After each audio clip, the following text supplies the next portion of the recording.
ayan, good morning mga ka-RJ Moto. So, natay topic karon with regards sa LTMS or Land Transportation Management System ng LTO at also the Stradcom. So, from Stradcom po siya nagiging LTMS. So, this is me again, RJ Moto. So, let's go!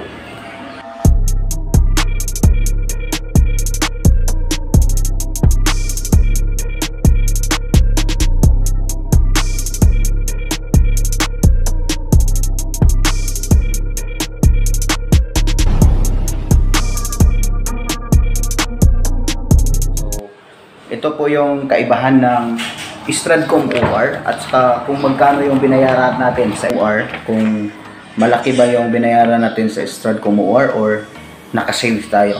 And then dito po sa LTMS ng LTO, which is the makabagong OR po ng LTO. So yun po yung tatalakay natin.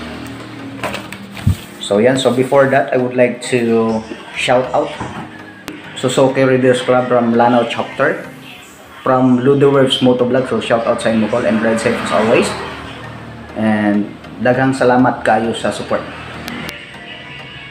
So ayan, ito po yung sample ng ito po yung dating OR ng LTO na Stradcom pa po ang hawak ng computerization ng LTO. So ito po yung makikita natin.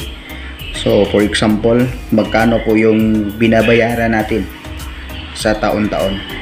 So, cost of stakers, by year 2021, nawala na po yung, tinanggal yung cost of stakers, which is hindi po nabigyan ng mga vehicle owner ng sticker, which is dati ang price po nito is 1250 yung cost of sticker. So ngayon, by year 2021, tinanggal na po nila kasi malaking-laking issue na rin yun. And then for the legal research fund, we have 10 pesos. So sa OR po to ng Stradcom, 10 pesos, and also the MBUC 240, it's also the same. And the penalty for motorcycle vehicle, the every year penalty is 120 pesos. And the penalty is stays tax, so may tax pa rin tayo dito sa Stradcom, which is 6 pesos, and then AC tax, then 12 pesos, and then the computer's fee, which is 169.06 pesos. So malaki-laki talaga yung binayaran natin kasi nagtatax pa rin tayo. So ito po yung OR.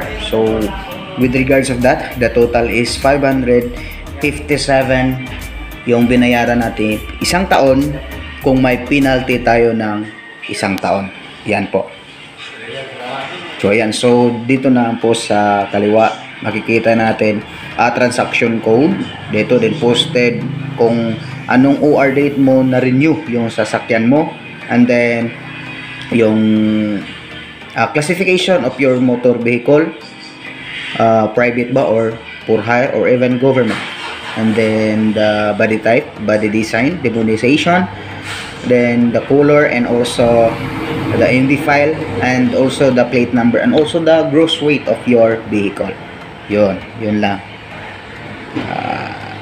Okay, not valid if not complied by OR and CPC.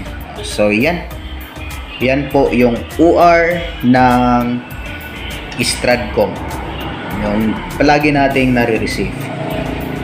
Now,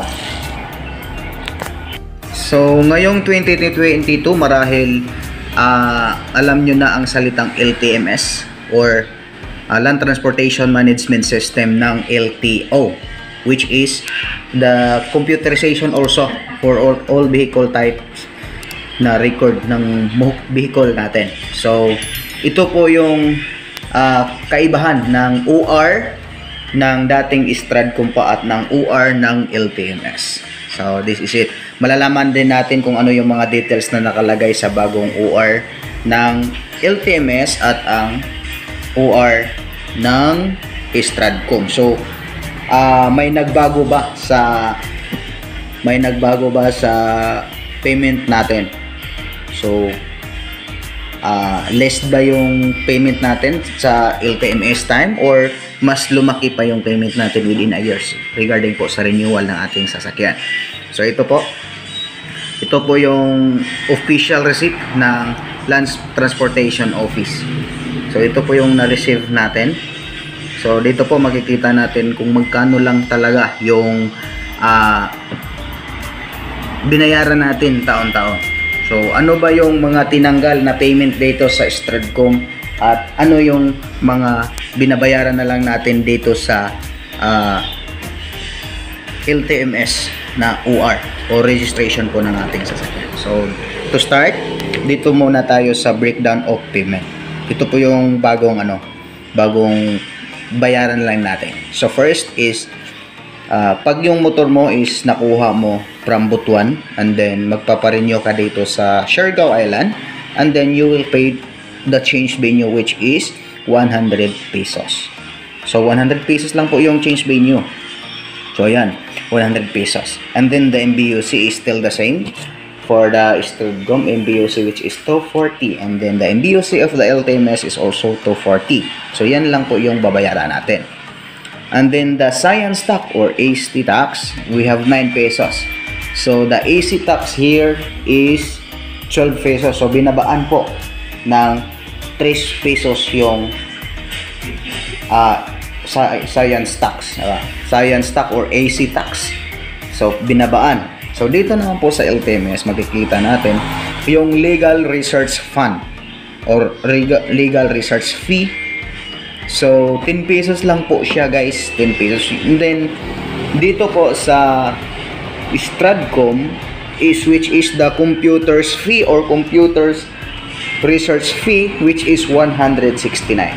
So 150 pesos po yung na-save natin. So sa mga nagtatanong din dyan, nakasave ba tayo sa LTMS? Yes, malaking save po ang LTMS. And then sa kabuuan po nito, which is the total, we have 359. So kung ang motor mo ay may penalty within a year, 1 year, also indicate here the delinquent fee, which is 120 also. The penalty is 120. And then pag hindi ka na mag-change venue, so tanggalin natin yung 100, itong 100, tanggalin na yan. So ang only babayaran mo for the LTO office for registration of your motor vehicle is only 259 pesos. Yan lang po yun. Then plus emission and also insurance. Yan po yung babayaran mo within a year. Okay? Okay, so yan. So let's proceed to the payment details po dito sa OR.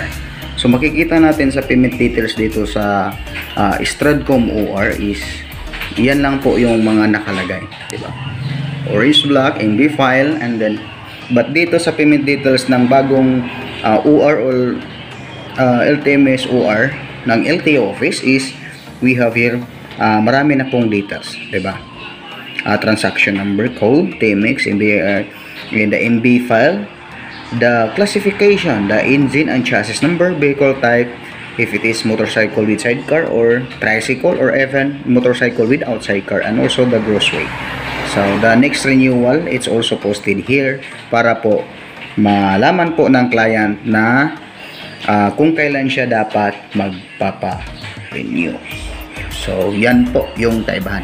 So with regards po with regards po sa natalakay natin ngayon, makikita natin na malaki talagang kaibahan ng OR ng Stradcom at saka OR ng LTMS, which is nakakasave po tayo ng malaki-laki. So sa mga sa mga hindi pa nakakaalam nito, sana naman po makatulong to sa inyo para din po malaman nyo kung ano na yung nangyari sa upgrading ng LTO at saka yung mga papers po natin na kung ano po yung dadalhin natin. So maraming salamat po and God.